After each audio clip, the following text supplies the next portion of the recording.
Welcome back, Airbnb family. Today we're talking about background checks with your Airbnb guests. As you know, I have leases for all 47 of my properties. Some buildings require me to fill out a background check for these guests. There's a problem with that on Airbnb. It's not a perfect system. It could cost you money if you do it incorrectly. So I'm going to teach you kind of the gritty of what I've learned about how to do this. If you want to lease at buildings, you have to be prepared to make this move and to manage it correctly. So let's jump into it. So what I learned here is based off of an email that I received from Airbnb trip support team regarding whether or not I'm allowed to do background checks. So we're going to jump into this email. I'm going to read it to you, and we're going to talk about what it all means, okay, and what you can do about it. All right, so this email says, this is John with Airbnb. I tried calling, but was not able to reach you, etc.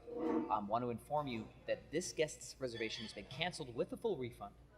The reason why is any personal information requested must be documented before the time of booking. A request for a driver's license number, SSN number must also be disclosed specifically. We know that you stated clearly that you would need to take a background check. We put that in our house rules, but that did not specify SSN, so there's the issue there. The guest in no way knowing exactly what it was they were agreeing to failed to meet these requirements and can result in host cancellation with penalties. Basically, they're saying if you don't tell the person that your background check requires an SSN, that you can suffer a host penalty if the guest cancels because you weren't forthcoming. Womp womp. They saw that I was working hard to fix the situation, so they didn't, give me a cancellation penalty, but they did cancel and give the guest a refund. But here's the final portion. We need to let you know that if all requirements are met, we still cannot impose on the guest that they will fill out the paperwork. This is because we have no way of validating the third-party software used for the background check. They can't validate that it's both legitimate and secure. So since they're not the ones completing the background check, they can't endorse it or force a guest to do it for their data safety.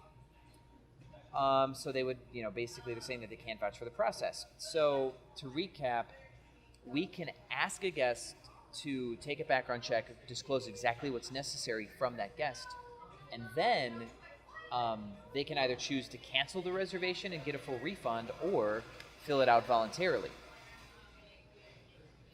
But if you do not state in the house rules that you require their driver's license, social security number, physical address, something like that, if they cancel, you can get charged and they'll block your dates because there's a violation of the hosting standards. If you want to use background checks as a way to negotiate with the building in order to get in and to start doing your rental arbitrage business, there's a few things you need to know. Some advice for you. 1, do not take last-minute guests. You won't have time to do the background check, right? Try your best to make sure that all bookings are done 24, 48 hours in advance. This means that you're going to have to drop your prices faster in order to get those filled up. My last-minute booking strategy drops prices within 72 hours to 5 days based on what my occupancy is. But with this, you'll have to drop your prices even farther out to lower your prices competitively a week out to make sure you get booked, because you can't afford those last-minute stays, right? Because you need to get the paperwork done.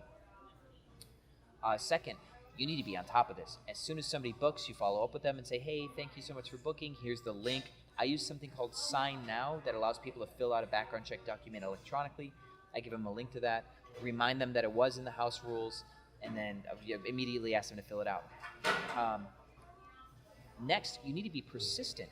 If you're not persistent, then they could see your first message or not even read your first message, and then 2 days before the booking comes, they decide that they don't want to fill out your background check. Your calendar was locked up for 2 or 3 weeks, and then they cancel and get the refund. You don't want that to happen. So message a guest, remind them on a daily basis to complete this thing, and if they've got a problem with it, you're going to have to convince them. So if a guest says, I don't want to fill this out, I'm not comfortable giving you my SSN or my driver's license, what I tell a guest is, well, this is something that the building requires for anybody to stay here. Anybody who's living here, no matter for how many days, they've got to pass a criminal background check. You can take comfort in knowing that all of your neighbors, while you're staying here, have also passed the same criminal background checks. So you're arriving to an upscale and safe environment.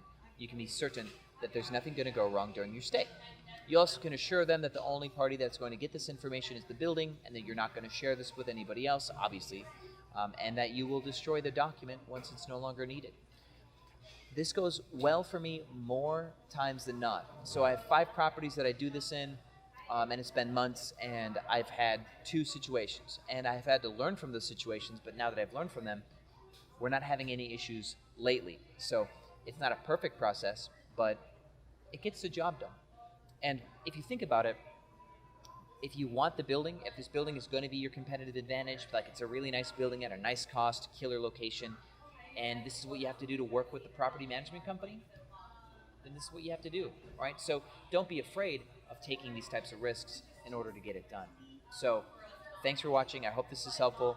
And if you haven't subscribed to this channel yet, it's about time, right?